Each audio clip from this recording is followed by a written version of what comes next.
Hey everyone, welcome back to week 12.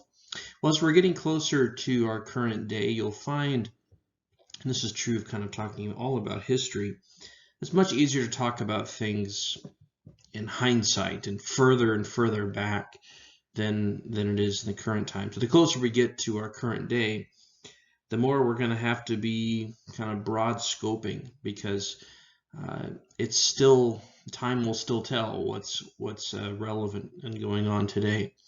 So I want to just give you some kind of an overview of what we're doing today. We're just looking at kind of the two divisions that take place in the disciples and in the Church of Christ. Now, your book was written in the 1990s, and just in my opinion, it's still one of the best monographs on the Restoration Movement history, which is why I'm still having you use it. But the year after the book was published, the Church of Christ kind of had a split, sort of, coming out of Boston, and part of them became a kind of an official denomination. So your book doesn't talk about it much. So I'm just going to mention them this week. So some of the things we'll talk about there won't be in your book. And then most of today, the vast majority of today, I'm going to look at some of the words and just put them before our eyes and kind of discuss what they mean in terms of Christian unity in the New Testament.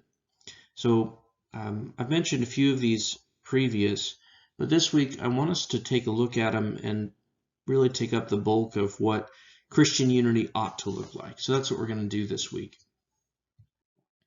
Okay, so this is kind of in broad strokes what's going on with the divisions that take place in your book, and just about every book on the Restoration Movement spends a lot of time kind of nailing down when was the actual disciples split. And the reality is, at the end of it, it doesn't really matter when it was. The fact is that it's happened. I don't really care which date you think was this real split. You don't really need to know the dates. I'm not making you memorize them for anything. I think probably the biggest dates would be 1924, 1923, some of those conventions. And the bigger one would be 1968, when the disciples become their own official denomination. But there's no official, clear event that the disciples split. So this division that's talked about, it is a clear division that's happened, but it's kind of a gradual division, and it roughly follows the same split between conservatives and liberalism. Generally speaking, the Church of Christ, the disciples, who are all those in the North after the Civil War, this is the main group we're talking about right now, they kind of divide into those who are the Christian church and those who are the disciples. And the Christian church are those who are fairly conservative, and the disciples are those who are fairly liberal. And that's kind of broad terms, but that's what the division looks like. So two major groups. Really, the one that I'm wanting you to see here is the disciples. Now, they form an official denomination, become increasingly liberal, and that's not me trying to degrade them. Now, I think some of their stances are incorrect. I'll be very open about that, but that's just sort of their self-described method. I use the term liberal there because I've heard disciples ministers, even in my own town, use that to describe it. In fact, when I moved to Marshfield, where I'm preaching at now, and I'm trying to have lunch with all the pastors, Alex Jones, who's the pastor of the Disciples Church right next to us, or down the road from us, very first thing he said, he's the kind of the chairman of the Ministers Association in our town. Very first thing he says is, "Yeah, I'm probably the most liberal of all of the pastors in town." And that's saying something for our town. And it's not that he was trying to degrade himself. He's just trying to be honest with his positions on things. And so when I use this term liberal, I don't mean that as me trying to just backlash them. I say that because that's how they describe themselves. And the Christian churches are typically those who are more conservative in views. Just to give you perspective on kind of what the disciples are now, for the LGBTQ community and all of that. They have, they change their symbol on Facebook for Pride Month. They put out official statements of acceptance and tolerance, and they're the ones who kind of openly promote, at least from a corporal level, the idea of pro-choice and so forth. Whereas the Christian churches, at least traditionally, hold a more traditional view of marriage and of the kind of the pro-life movement. And those are just two issues, just to highlight some of the, the hot topic differences between the two. And you can see why, as conservatism and liberalism become bigger and bigger issues, even in our own country, why there's kind of a division that takes place there. Now, this last point here, the Church of Christ, this is the thing that's not mentioned much in your book. You can go on and you can find a whole lot about the International Church of Christ, and they are called international because they place such a big emphasis on making the church worldwide, to such an extent that you can find parts of the International Church of Christ in upwards of 150 different countries today. For the while in the 1990s, and when they became an official church in 1993, they were the fastest growing Christian denomination for a little while, even overtaking some of the Pentecostal movements, and so it's quite drastic. And they're the official denomination, official form, and they have societies, and some of them play with instruments and so forth. And so there was a bit of a split, but it's kind of hard to call it a split because it's not like one denomination split into two denominations. One just became an official one, and the others remained independent. And so how do you really classify those who don't join in the official movement? It's kind of hard to do. And it's still kind of fleshing out what the International Churches of Christ will look like. All right, so I've created this little kind of chart for us.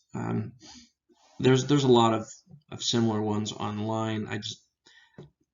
Some of them bog you down with details, and I want you just to see the big picture of what's going on. So if I was got my little pointer here, so the Stone Campbell Union, 1832. It's hard to say when the Stone Campbell movement started. Probably Cane Ridge with Barton Stone, and in 1809 with Thomas Campbell's Declaration and Address. Those are probably the biggest dates, but they unite 1832, and so that's when they're kind of seen as a united movement officially. And there's kind of those two splits, and again, this split is gradual, and the Civil War really accelerates it and perhaps causes it to some extent. And so you have those in the north who are the disciples, and in the south, generally speaking, the Churches of Christ. And remember, there's people in Indiana. There's kind of the Indiana movement of the Churches of Christ. So it's not just people in the south, but those are the typical way of describing it. And those in the north, so the disciples at that time, that's what they're called, they split again, and that's kind of our material this week. 1958 and 1968 are kind of some of the bigger dates of describing that.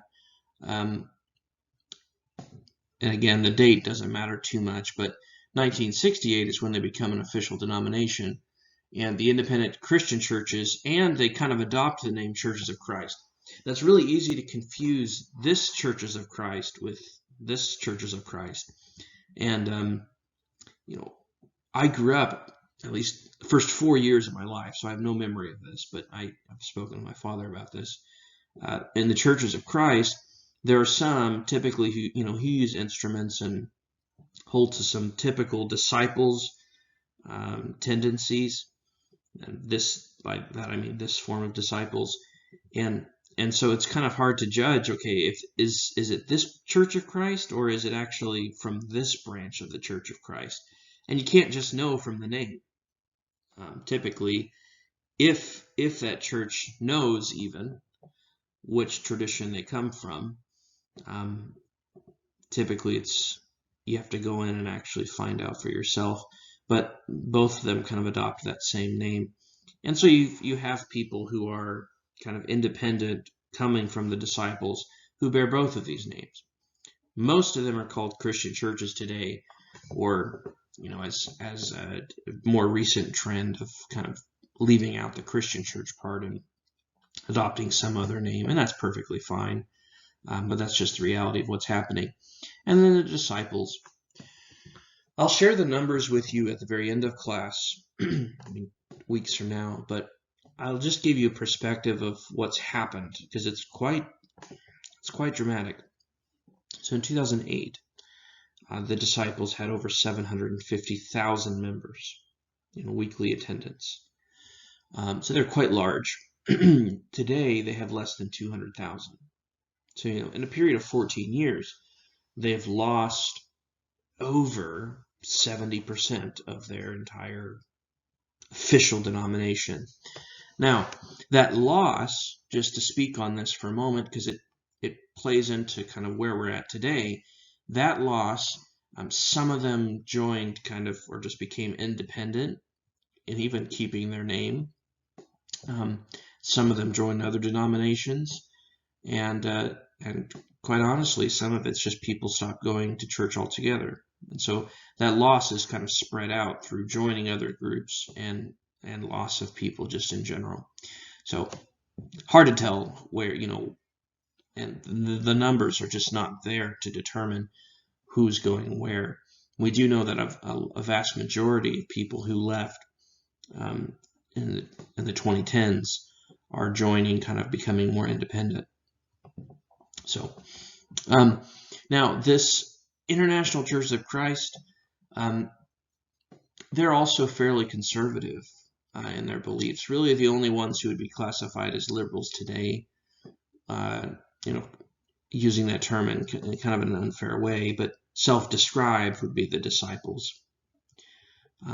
That's really it. And then the Churches of Christ, this is the group that's more non-instrumental, more extremely independent, more only locally run by elders support. So that's kind of we used to describe it, all of the books used to describe it as the three main branches, but the international churches are growing to such an extent that I think it's fair, for the most part, to describe it as four kind of main branches that are there. I mean, the International Churches of Christ have outnumbered the disciples at this point. So if we're not describing that as kind of four streams from the same tradition, then I don't know why we wouldn't. But all right, so that's all I really want to talk about for that. I'm just giving you the big overview for that. We'll look at the numbers, we'll look at the specifics and the state of the church as we move forward. But that's where we're at today. And most of your book talked about this division that took place right here. So that's where that's at. Okay, now let's move on to discussing the scripture. Be very open with you about my goal in this. My goal is to not have us use the word unity talking past one another, but to consider the words used in scripture to describe it and the type of unity we ought to pursue. And what I have found in studying this, ever since I became a minister, what I have found is in studying the words used to describe Christian unity, you actually find out what types of things you ought to be doing to pursue Christian unity. So whenever you kind of become hopeless about Christian unity, there's specific things that we're called to do that you can go and do this week to promote the type of Christian unity that's there. Now I want to echo something that the Evangelical Association attempted to put out there, and this is from the 1840s, so it's a long time ago. If you watched the optional video from last week, I talked about this. Basically, 150 denominations met in London for a period of 15 days, including some representatives from the Christian Church, and that became the Evangelical Association. And kind of their go-to phrase was, we're not trying to create unity, we're trying to kind of establish that it's already there.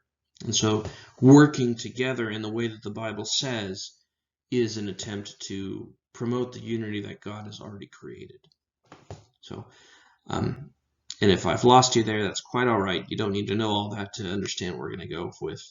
What I want to do now is just kind of go through some of these words with you. There's lots of words about this. Now, before I do this, just reflect for a moment.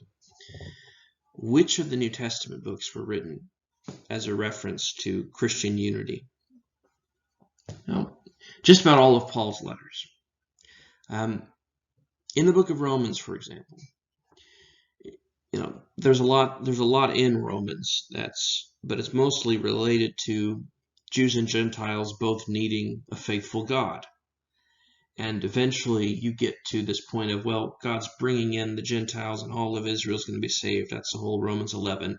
And you get to Romans chapter 15, and his main point, his main takeaway, is that we will all declare with one voice praise to our one God. So it's kind of a book about unity between the dispersed Jews and the Gentiles who are trying to work together in church.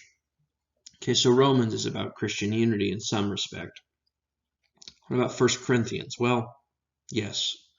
I don't know if you've read 1 Corinthians, but most of the book is talking about, well, you're this divided and you've got all of these problems, and you've got to understand that Christian unity is what you should pursue. I mean, that's a summary of what, there's one body. That's what 1 Corinthians is about. And Galatians, I mean, there's this group going around calling themselves the circumcision, urging people to not eat with those uncircumcised. And Paul kind of goes in and says, you foolish Galatians, who has bewitched you to believe this nonsense? Everyone is a children of God through faith. It's Galatians 3:26. So Galatians about that. Ephesians, more than probably any book Paul writes, Ephesians is about Christian unity, and the entire chapter 4 is about that. But even in chapter 1 at the very end, you have God being all in all. Chapter 2 is all about God dividing this barrier between Jews and Gentiles, making one new humanity.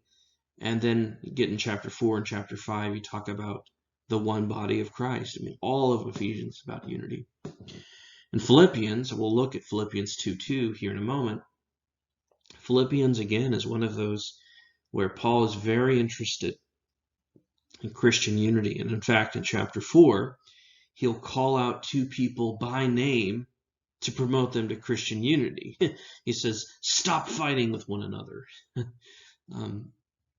So yeah, Philippians is all about Christian unity. Thessalonians, they're disagreeing about, if the resurrection has happened.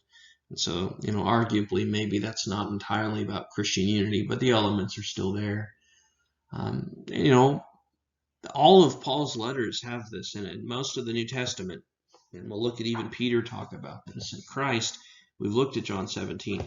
All of that to say, Christian unity is not just this subsection of doctrine that's contained in the New Testament.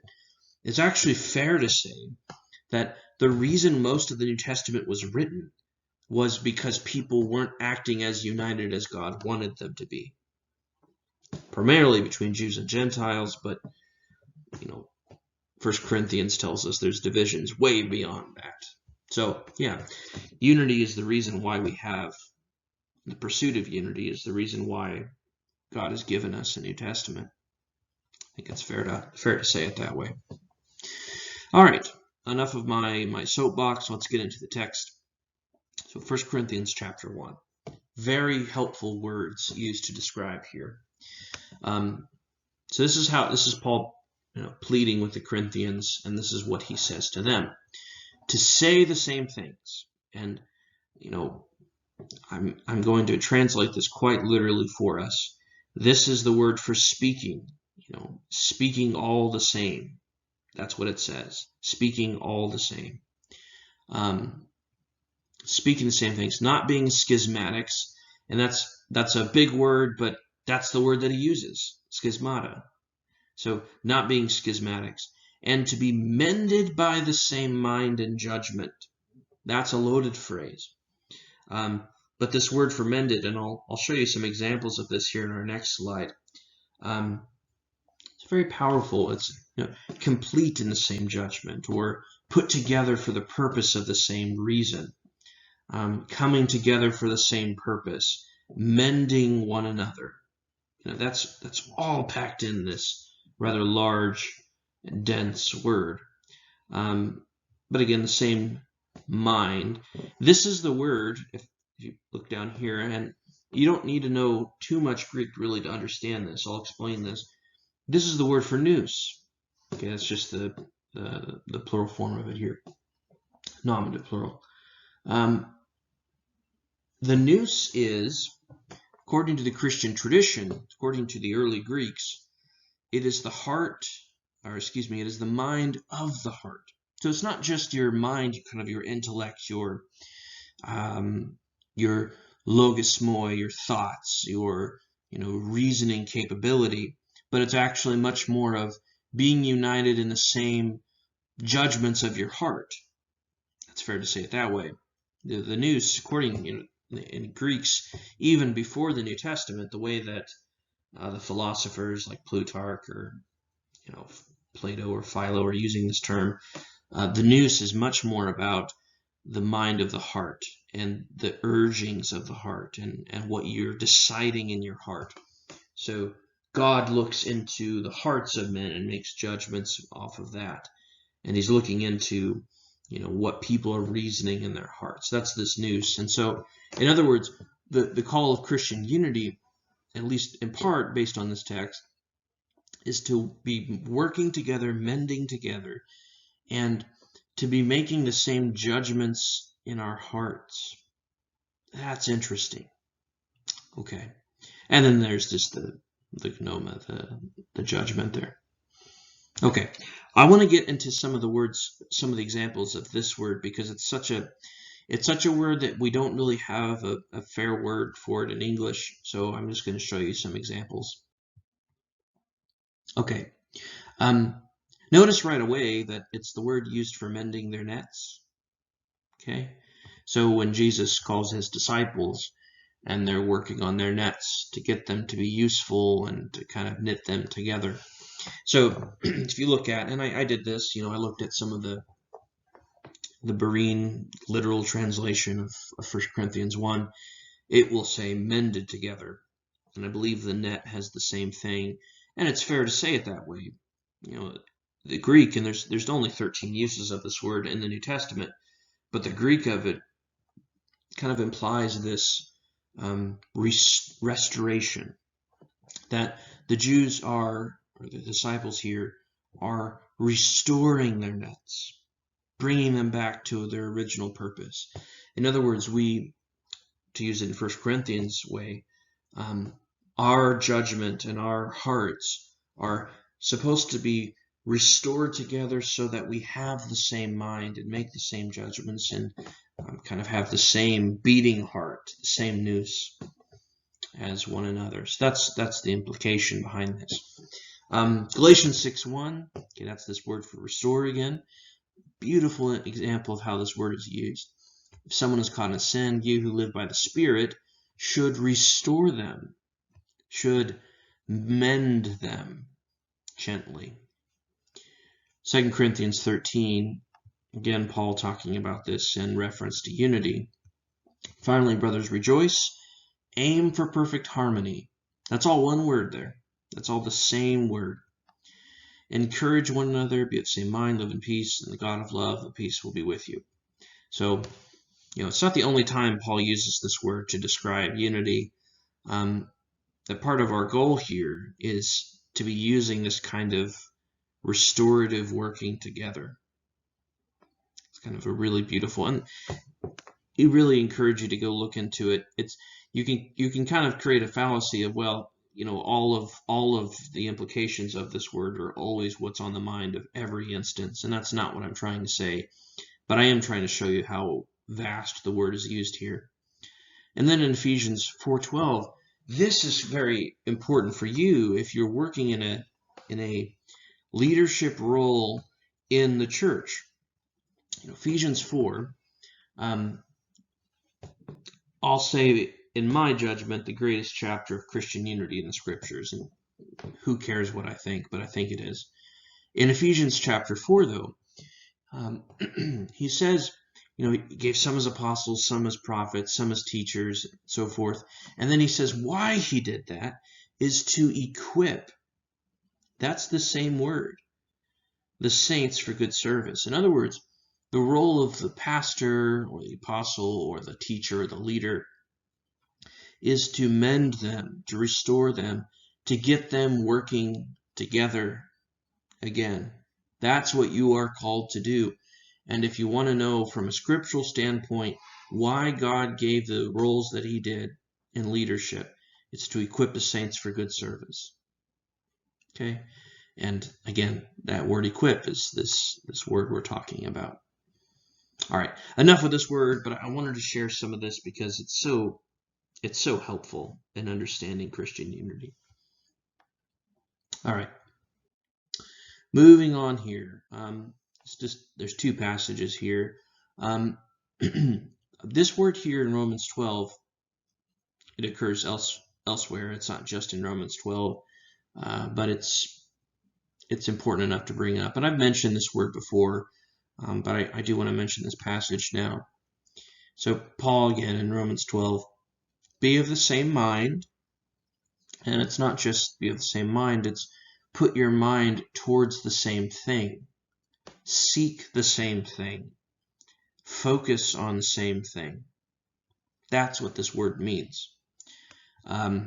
It's the same word used in Colossians chapter 3, where Paul says, set your minds on things above, where Christ is seated at the right hand of God. So in other words, what are we called to set our minds on? If we're called to set on the same thing, well, it's towards Christ and towards one another. Do not be haughty in mind, but associate with the lowly. So in other words, part of Christian unity is actually to seek out the same goal. And what the Restoration movement does when it's operating as it should is it asks the question, why would we do something separate what we are called to do together? Okay. And why try to do something in our community when we could be doing it with other churches in our community? Okay. If you have the same goal, then you can work together. And it's so important, it's so crucial to understand this from what I believe to be a scriptural foundation given to us by God, that the reason we work together is because we're trying to accomplish the same thing. Okay. For Paul will say this in Colossians chapter 1, that all of the energy God gives him, and he uses the word for energy there, all of the power, but it's the word energy. All of the energy God works within him, he's trying to present to Christ a beautiful virgin, beautiful bride, speaking of the church. In other words, Paul's goal in all of his life and all of his striving, all of the power, all of the energy God gives him is being used to present to Christ a single bride. Years ago, just mention this briefly. Years ago, I was speaking with a pastor, and he used this phrase, and it's so interesting. It really changed the way that it started me on a path of how I started viewing the church, because I was confused. He made some comments in a sermon about unity and really struck me as strange. And then he put it this way. He says, well, if we are going to kind of operate independently entirely, and we're not going to seek Christian unity in the way the scriptures describe it, then you either have to conclude that God is a polygamist and he has several brides throughout his whole church, or that his bride is just not working together as it should. These really are the options you have. And I'll just leave that with you. It certainly impacted me. I didn't come up with it. Okay, then Ephesians 4. Before I get into this massive, dense passage, let me be very clear about why I am using this so much and why I'm kind of connecting it with Romans 12 and the Colossians 3 text and others I've mentioned, is that Christian unity at its core and so foundational to the way that the scriptures talk about unity is the reason we can be united is because we're united with Christ. That to be all in all, as Ephesians 1 will say, or as 1 Corinthians 15 will say, that as Christ is all in all, his body, though broken up into various members, are able to work together. And it's so dense. So there's some words here that if you read this as I used to, I used to read this I still listen to the Bible in the NIV, but I am much more careful about kind of making judgment calls without looking at it in the original now, because some of these words, they pack a bigger punch whenever you see how they're used outside of this one text. So I'll just get into this and I'll show you. So as I, therefore, prisoner of the Lord, urge you to live worthy of the calling which you've been called. And again, the ecclesia, where the church are the ones who are called out. So speaking about the church here. With all humility and gentleness and patience, putting up with one another in agape love, making every effort to keep the unity of the Spirit in the ligaments. This is the fun word in this passage to me. The ligaments of peace. It's as if Christian unity, when operating the way that it should, is connecting the body with ligaments. That's the word that's used there. It's make what you will of it. And there is one body and one Spirit, just as you were called to one hope in your calling. Again, all of this is about being called to the Lord. One Lord, one faith, one baptism, one God and Father of all, who is over all, through all, and in all. Or as he says in chapter 1 again, that he's all in all. So what are we reading here in Ephesians? Well, we're reading that, we're supposed to be making every effort. And just to highlight this word a little bit more, this is the word used for describing haste or hurry. It's also the word used to describe sudden action, or striving, as it's usually translated in English. In other words, it's not a word for warm feelings. It's not a word for, well, I wish it were better, and so I have Christian unity, or I don't hate them, and so I have Christian unity. No. This means making an effort to do that, striving for it, reaching out for it, taking action for it. That from the scriptures, if we are going to promote the kind of unity that God desires, that means we have to try. All right. Yeah. And then, in the Restoration movement, people would make a big deal out of baptism. I'll mention this too. It's not the Restoration movement that started the idea of connecting baptism with Christian unity.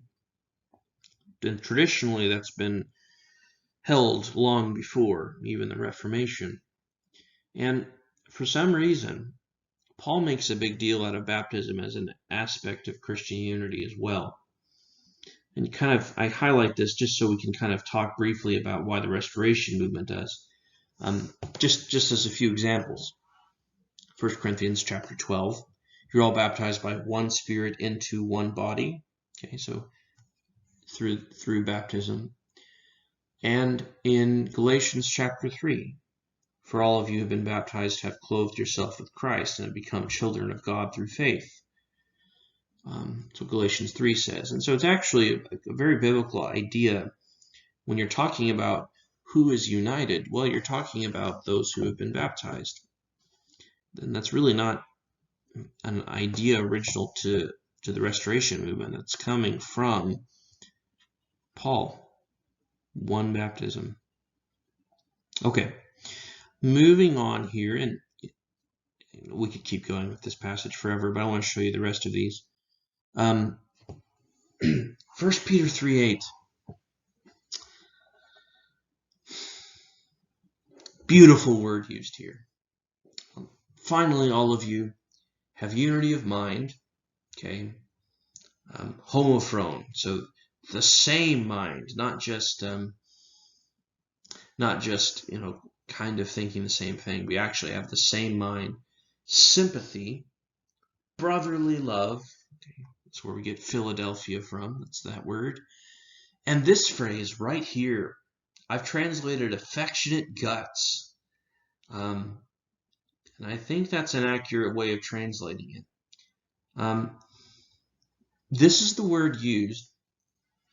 So if you cut off the first part, the good guts is what it really is. But this is the word used for describing Judas' guts bursting open in Acts chapter 1. Okay, and the typical idea behind this is that, when you lose someone, or if you hear about someone who's passed away, and say you're at a funeral and you watch someone come up and they're crying and they're giving some other family member a hug, and your guts just turn inside of you out of compassion, and you even tear up because you're watching someone mourn. That's this idea. My guts have the affection. I feel for you. And that's the idea.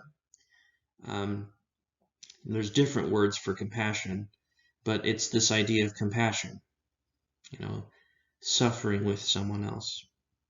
I love that phrase. And the humble mind. So Peter uses a lot of words to describe this, but it's all about this idea of unity again. So that's what 1 Peter 3 says. Philippians 2:2, mind the same thing. We've looked at that already. Set your mind on the same thing. Have the same love. Okay, that's fairly straightforward. That's just the word for agape there. And of one soul. Yeah, it's not the word. It's not pneuma. It's not the word for spirit here, but it's that our very soul, is working together. So body, soul, and spirit are all in mind when we talk about Christian unity. Minding the one. So in other words, and again, this is kind of a bigger idea for Paul, that we're all setting our goal on the same thing. Okay. And then in Colossians 3, just to kind of wrap this up a little bit, and all of these virtues put on love, which binds them all together in perfect unity. Okay. So love is the way that you do it. Love is how unity is bound together. That you have to love your Christian brothers and sisters down the street in order to work with them well. You have to care about them. And even if things are going well, you still need to seek it out. I will say this. I think probably one of the harmful dangers, if I had a word of encouragement for us, one of the harmful dangers of looking at all of what the scriptures say about Christian unity is you can only focus, if you're not careful, you can focus too much just on the church that you go to. Are they all getting along? And there's some element of, okay, maybe we should see that we're practicing this amongst ourselves before we invite others in. There's some healthy level of discernment here. But the danger becomes, just in real practical, blunt terms, well, it makes no financial sense to pursue the people down the street in the church and to do things together. It sounds kind of evil when I phrase it that way, and maybe it is more evil than I give it credit for. But I think, and I've seen this in practice, as I have sought Christian unity amongst churches, that money comes in the way. Let me give you one example, just one example, and then I'll move on to kind of a final question for us. 4 years ago, sitting in my living room, and at the time I was the only minister in the town, 3 churches. Okay? And there's a lot of discussion. We'd been meeting for a while. We'd gone over some of these passages. We'd read Ephesians 4 together carefully. We had prayed together. And they don't even have other pastors. I'm the only pastor in this town. And we're trying to find out if we can get along. Trying to find out if we can all join together. In fact, the other church that was present there in these discussions, a Presbyterian church, one of the kind of the leaders from there was alive 40 years ago whenever that Presbyterian church had joined with another one. And so he had been through sort of this sort of unity together, and it was really helpful to have him in those conversations. But it came down to this. It came down to, well, we don't need to work together because we're getting along just fine. That's what I was told. Now, the exact way it was phrased was slightly different. But the bottom line was, financially, one church did not see the need of making the sacrifices that it would require in order for all of us to completely combine. And so it fell through. And, you know, the love of money is the root of all kinds of evil. It had a profound impact on the way that I view the pursuit of Christian unity. That sometimes you aim as high as you can and you pursue that, but then you end up having to work with what you really can do. Okay, I just thought I would share that. But those are the passages. Now, one final question for us. All right. Why be satisfied with anything but the type of unity we are commanded to have?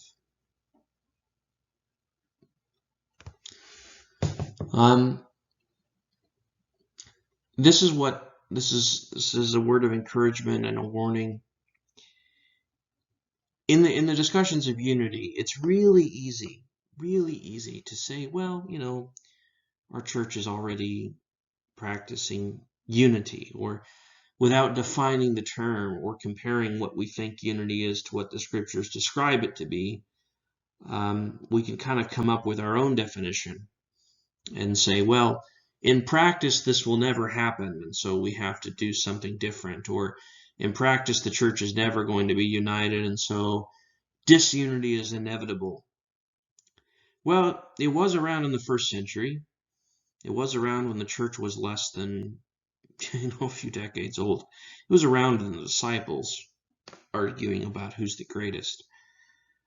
But it was important enough for Jesus to pray for. The only thing we have a record of for him praying the church to do was to be united in John 17. It was important enough for Paul to write the letters that he did. It was important enough for Peter to write the letters that he did. And in all of this, it's too easy to cheapen what Christian unity ought to look like just to make it to where we don't have to change anything about how we're doing our life. And I'm speaking to myself here. It's too easy to read these passages and say, well, I guess in practice, we need to figure this out amongst ourselves, and I don't have the answers, and so I'm just going to keep doing what I think God has me wanting to do in the moment. But man, there are some very descriptive words that we've looked at and in the rest of the scriptures about the kind of unity God wants. It involves love. It involves suffering. It involves creating goals. It involves caring about everyone in the church.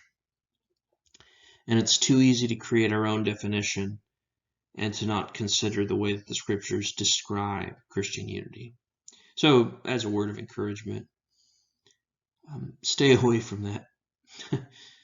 And don't be satisfied with anything less than what God wants for his church.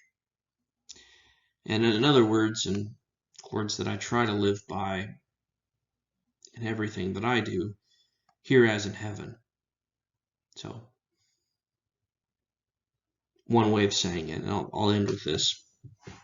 I promise I'll be done after this. The type of unity that you think heaven will have, that's the type of unity that you need to pursue here on earth. All right. Well, God bless you all. I look forward to this and then having a Thanksgiving break. I'm very thankful for all of you. And this has been and is a great semester. So very thankful for you. God bless you all.